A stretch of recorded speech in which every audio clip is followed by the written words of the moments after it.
अन्नपूर्णा सदापूर्णा शंकर प्राण वल्लभे ज्ञान वैराग्य सिद्ध्यर्थे भिक्षाम देहि जय पार्वती। राधे राधे मेरे प्यारे भाइयों बहनों माताओं व बंधुओं, संस्कार की बातें चैनल में आपका स्वागत है। बंधुओं, आज शुक्रवार का दिन मैं आपको सुनाने जा रही हूँ अन्नपूर्णा व्रत कथा। बंधुओं, यदि आपने हमारे YouTube चैनल संस्कार की बातें को अब तक सब्सक्राइब नहीं किया तो जरूर करें और बेल आइकन दबाना ना भूलें ताकि आपको हमारी आने वाली सभी वीडियोस की जानकारी सबसे पहले हो सके। बंधुओं, वीडियो को पूरी सुनने के बाद कमेंट बॉक्स में जय अन्नपूर्णा माता लिखना बिल्कुल ना भूलें। बोलो अन्नपूर्णा माता की जय हो। एक समय की बात है, काशी निवासी धनंजय की पत्नी का नाम सुलक्षणा था। उसे अन्य सब सुख प्राप्त थे, केवल निर्धनता ही उसके दुख का कारण थी। यह दुख उसे हर समय सताता था। एक दिन सुलक्षणा अपने पति से बोली, स्वामी, आप कुछ उद्यम करो तो काम चले, इस प्रकार कब तक काम चलेगा। सुलक्षणा की बात धनंजय के मन में बैठ गई और वह उसी दिन विश्वनाथ शंकर जी को प्रसन्न करने के लिए बैठ गया और कहने लगा, हे देवादिदेव विश्वेश्वर, मुझे पूजा पाठ कुछ नहीं आता, केवल तुम्हारे भरोसे बैठा हूँ। इतनी विनती करके वह 2-3 दिन भूखा प्यासा बैठा रहा।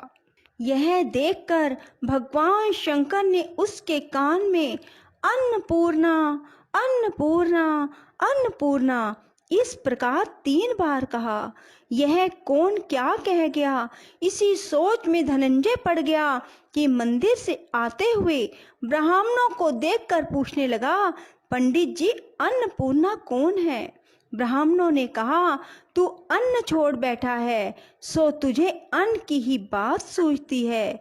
जा, घर जाकर अन्न ग्रहण कर। धनंजय घर गया, स्त्री से सारी बात कही। वह बोली, नाथ, चिंता मत करो, स्वयं शंकर जी ने यह मंत्र दिया है, वे स्वयं ही इसका खुलासा भी करेंगे।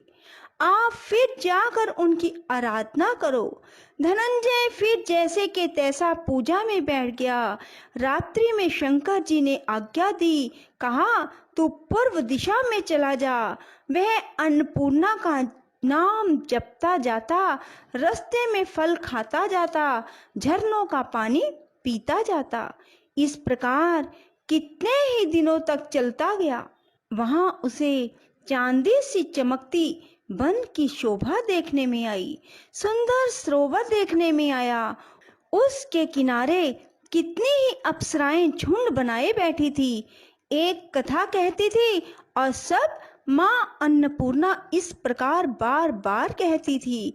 यह अगहन मास की उजियारी रात्रि थी। आज से ही व्रत का आरंभ था। जिस शब्द की खोज करने वह निकला था, उसे वहां सुनने को मिला। धनंजय ने उसके पास जाकर पूछा, हे देवियों, आप यह क्या करती हो। उन सब ने कहा, हम सब माँ अन्नपूर्णा का व्रत करती हैं। व्रत करने से क्या होता है, यह किसी ने किया भी है, इसे कब किया जाए, कैसा व्रत है और इसकी क्या विधि है, मुझसे भी कहो। वे कहने लगी, इस व्रत को सब कोई कर सकते हैं। 21 दिन तक के लिए 21 गांठ का सूत का धागा लें। 21 दिन यदि ना बने तो एक दिन उपवास करें। यह भी ना बने तो केवल कथा सुनकर प्रसाद लें। निराहार रहकर कथा कहें। कथा सुनने वाला कोई ना मिले तो पीपल के पत्तों को रख, सुपारी या गुवार पाठा के वृक्ष को सामने कर, दीपक को साक्षी कर, सूर्य, गाय, तुलसी या महादेव को बिना कथा सुनाए मुख में दाना ना डालें। यदि भूल से दाना पड़ जाए तो एक दिवस फिर उपवास करें। व्रत के दिन क्रोध ना करें, झूठ ना बोलें। धनंजय बोला, इस व्रत के करने से क्या होगा, वे कहने लगी, इसके करने से अंधों को नेत्र मिले, लूलों को हाथ मिले, निर्धन के घर धन आए, बांझी को संतान मिले, मूर्ख को विद्या आए। जो जिस कामना से व्रत करे, माँ उसकी इच्छा पूरी करती हैं। वह कहने लगा, बहनों मेरे भी धन नहीं है, विद्या नहीं है, कुछ भी तो नहीं है। मैं तो दुखिया और दरिद्र ब्राह्मण हूँ, मुझे इस व्रत का सूत दोगी?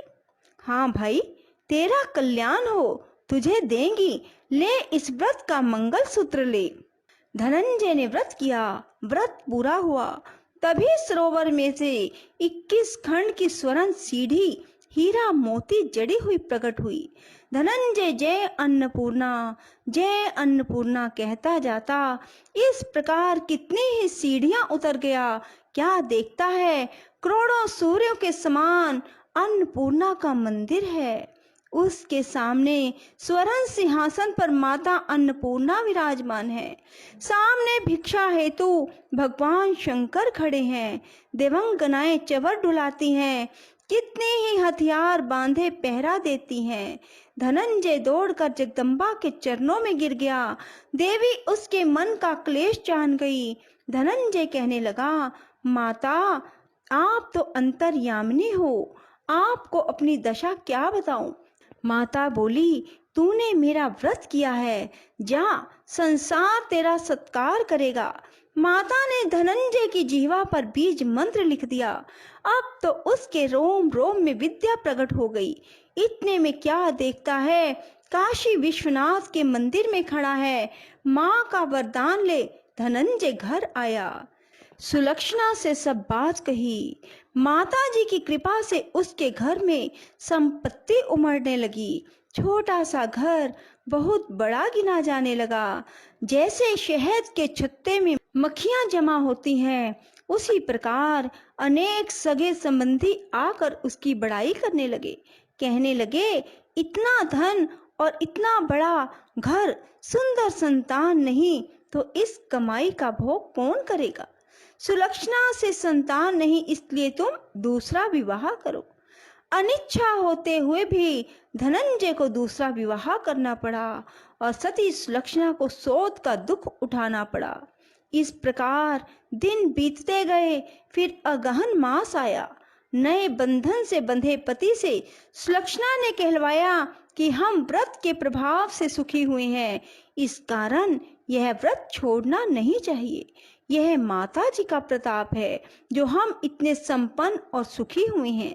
सुलक्षणा की बात सुन धनंजय उसके यहाँ आया और व्रत में बैठ गया। नई बहू को इस व्रत की खबर नहीं थी। वह धनंजय के आने की राह देख रही थी। दिन बीतते गए। व्रत पूरे होने में 3 दिवस बाकी थे कि नई बहू को खबर मिली। उसके मन में ईर्ष्या की ज्वाला दहक रही थी। सुलक्षणा के घर आ पहुंची और उसने वहां भगदड़ मचा दी। वह धनंजय को अपने साथ ले गई। नए घर में धनंजय को थोड़ी देर के लिए निद्रा ने आ दबाया।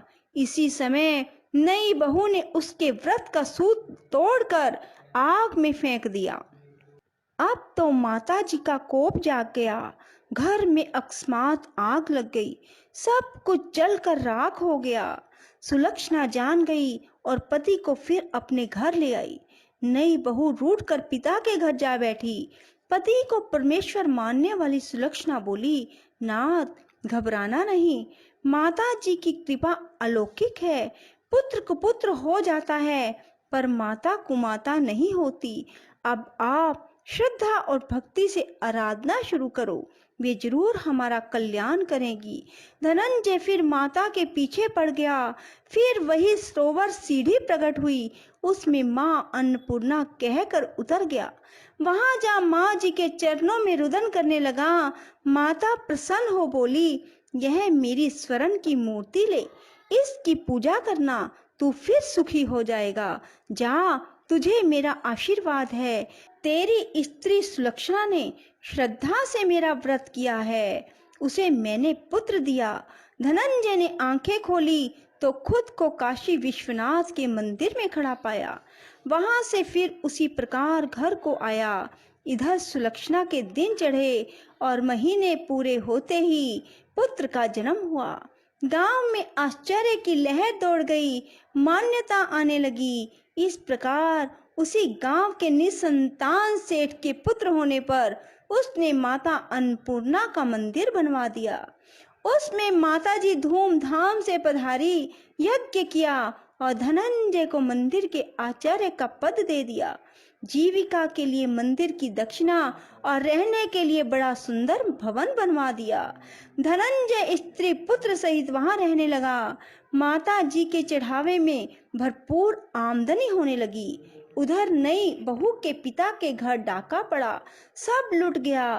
वे भीख मांगकर पेट भरने लगे। सुलक्षणा ने यह सुना तो उन्हें बुला भेजा और अलग घर में रख दिया और उसके अन्न वस्त्र का प्रबंध किया। धनंजय, सुलक्षणा और उसका पुत्र माता जी की कृपा से आनंद से रहने लगे। माता जी ने जैसे इनके भंडार भरे वैसे सबके भंडार भरे। राधे राधे, जय श्री कृष्णा। बंधुओं, यदि आपको हमारी वीडियो पसंद आए तो इसे लाइक करें और शेयर भी जरूर करें। धन्यवाद।